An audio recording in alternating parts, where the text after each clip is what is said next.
I mean, are there other things to talk about? I think there are. I can't even explain to you and then how it works with the dashi butter. You were in Cuba and it looked unbelievable. It's action time.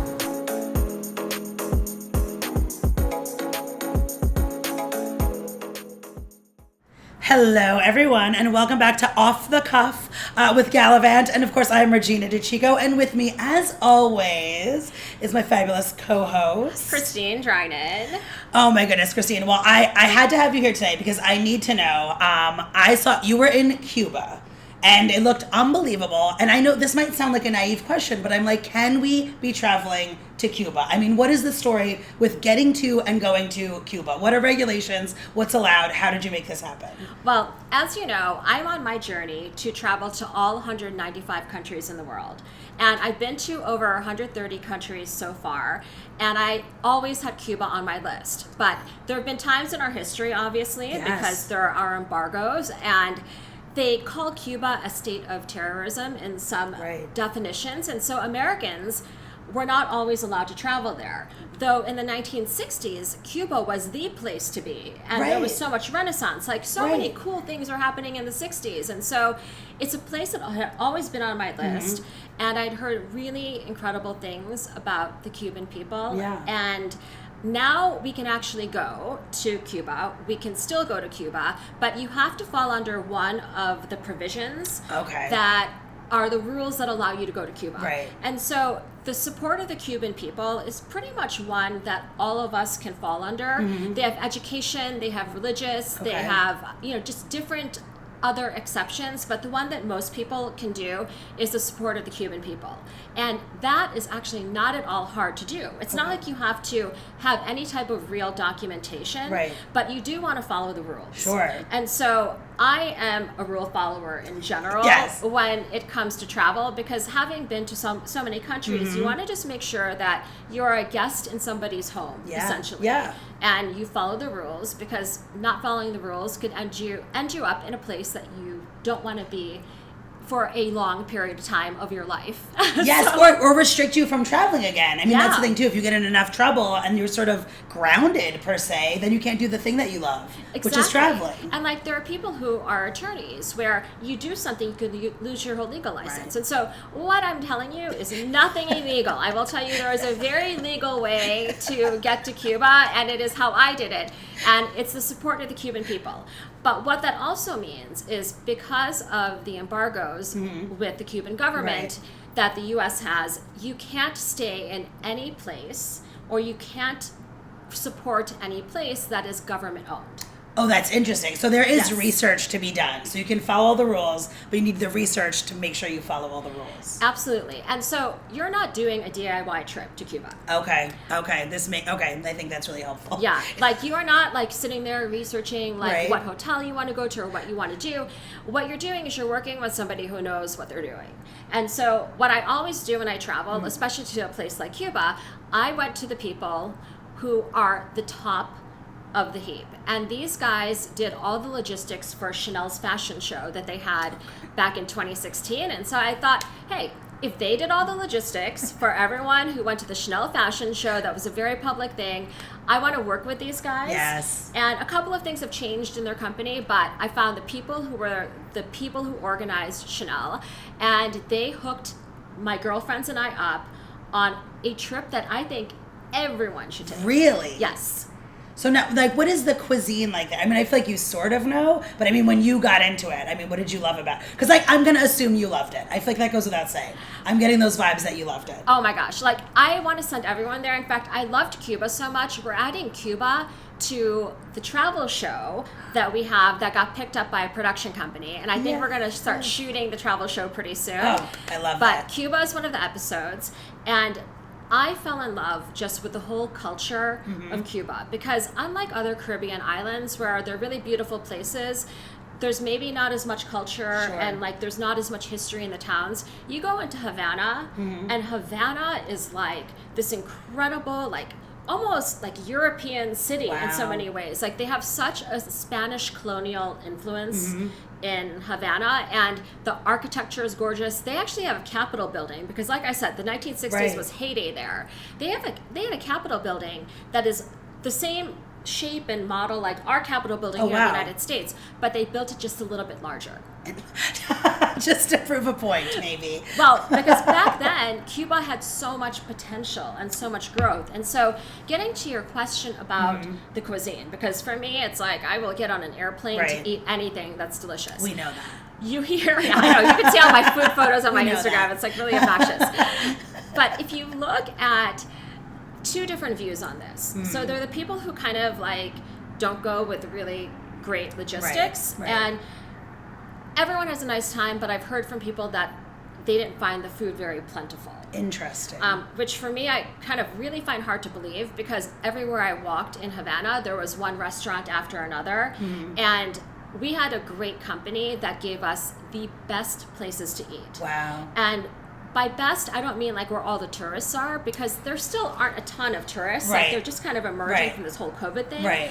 But they took us to the restaurants where if I lived in Havana, I would go to these places all the time. And I feel like sometimes that is the best kind of restaurant to go to, because you want to know what's a day in the life of somebody that lives here. They're not going to go to a wild Michelin restaurant every day. Nobody does that. We don't even do that here. So it's like you're living here. What is your daily life like? And then there's something so great about being in a restaurant thinking, wait, you all live here. And I'm a guest and I'm eating the same way you are. Like, how exciting. Well, the beauty is, too, is that, I mean, obviously the places we went, you have to be a pretty affluent Cuban to eat at, because there's no issue with portion sizes being too small, but the thing that I really appreciated when I was in Cuba, because, guys, you can barely get eggs. If you live in Cuba as a Cuban citizen, you can barely get eggs on a daily basis. And eggs right now are $1 a piece. And so just to frame it, that would be like us here in the United States paying $20 an egg. Right.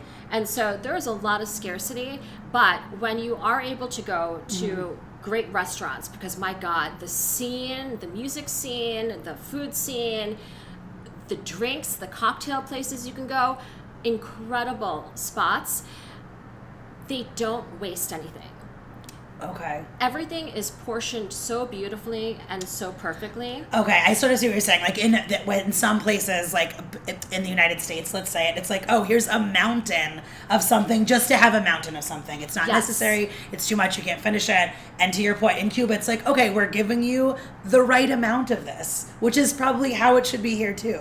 Absolutely. In fact, like I have an incredible list of everywhere you want to eat in Cuba on Galavante. So we'll put it in the show notes. Yes. You're going to have to check out the list. Yes. But I'll tell you my favorite place that we ate.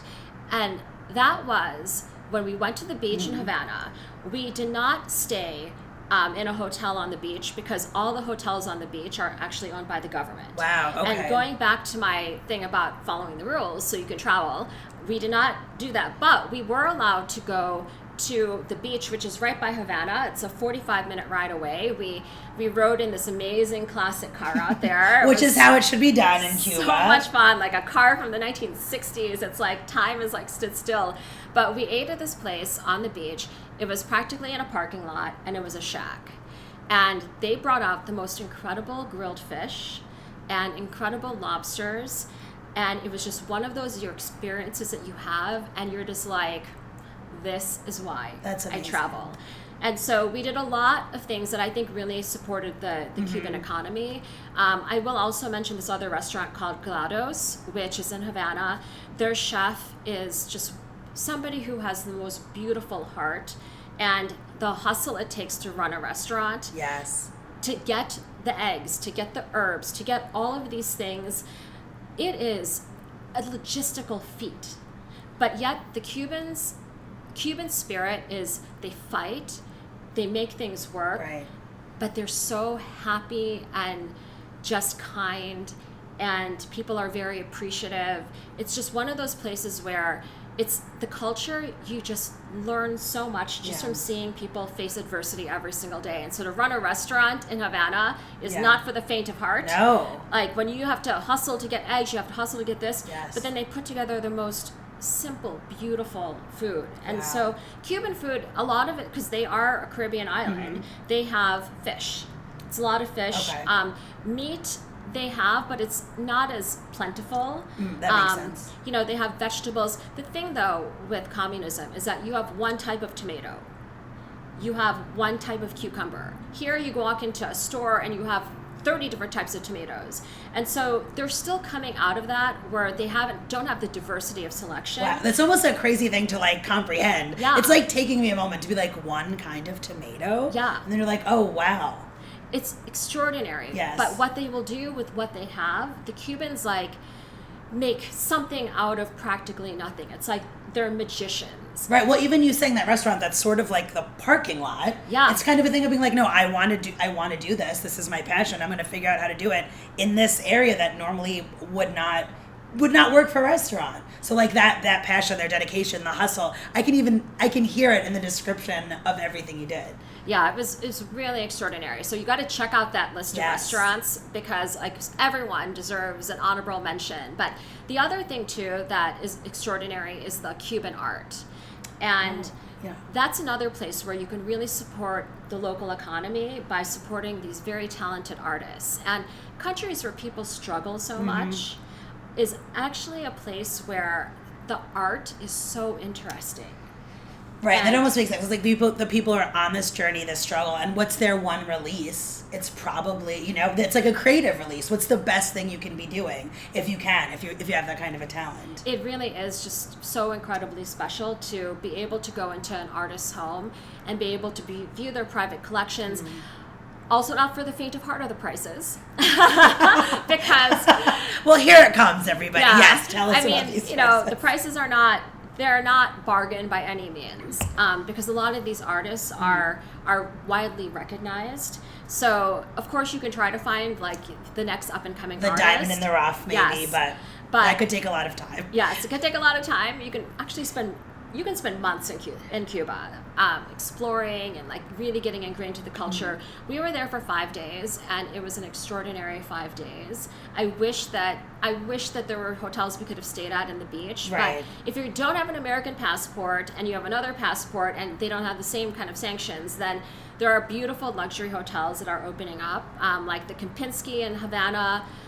Is government owned, and the Kempinski in the islands in Verdado is government owned as well, but extraordinarily beautiful places, luxury hotels. But we didn't stay in a luxury hotel, like big chain like that, because once again, supported the Cuban people. Yes. We stayed in this beautiful little hotel in Old Havana that overlooked the old streets that are all cobblestone, called Hotel de Lomos del Angel. Please forgive my Spanish. I thought it sounded great, but again, I don't. I'm like, I was like, bravo. French, German, but I mean, my Spanish is so bad. So please forgive. I loved your hotel. It was like so incredible. But it was like staying in a private home, but like a very chic boutique private home. Right. And there are incredible chic boutique hotels. You just have to go with the right people, which is why who you go with your logistics. Like, I've seen so many friends go to Cuba prior to my trip. I didn't look at any of their trips and think, wow, that is a really amazing trip that was put together. No offense, guys. Right. It kind of looked touristy and a little bit, out of the box, but our trip, we had so much authenticity and the experiences of people and the restaurants, and we even went out clubbing one night because girl, apparently I still got it. Like, I can still be out at the club until 3 or 4 o'clock in the morning. I love it.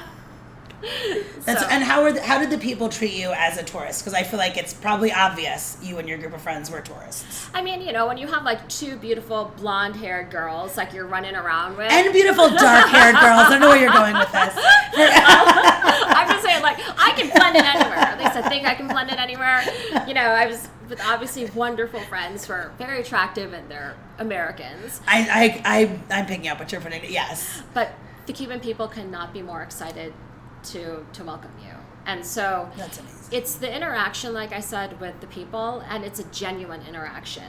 There's, obviously, like, don't be an idiot and, like, do stuff that would get you into trouble. Right. Respect the rules, which that seems very important in this place, and then really try to adhere to how sort of they behave and act, and you don't want to cause a ruckus in a place where you should just be lucky you're there. Yeah, exactly. So Anyway, that's my Cuba experience. I'm like hoping that you're going to go at some point. No, that it sounds incredible. Well, that's why I was like, I need to ask about this, because it's sort of that thing, like you hear someone goes and then like you can go, you can't go. But I think knowing it has to be planned. Yes. It's not DIY. It doesn't matter how much research you do. You're not doing this yourself. Someone needs to come in, tell you how to do it. And I actually love these sort of boutique homes that you're saying. It's really much more of an authentic experience at a place where it seems like authenticity is one of the most amazing things about it. You hit the nail on the head. It's like the authenticity of the Cuban people, and then also all the adversity that they face every day, like just to even hustle through the everyday parts of life. They just have such a beautiful heart and such an incredible attitude about life. And it also didn't help that we had a very handsome guide. The plot always thickens with Christine, doesn't it? Where you think you're going to wrap up and all of a sudden we're talking about the handsome guide who should probably just get a shout out now. So please, tell the people about the handsome guide. Oh my gosh, Ali, you were the man. Alian was our guide. He just took care of us. Like there was a line around the club at one point that wrapped around, and it must have been like an hour to get in, but like of course he knew the right people. He knew. Yeah, Fabrica, he took us to this great place. So point is that when you have the right people, it all falls into place. But he's a dear friend.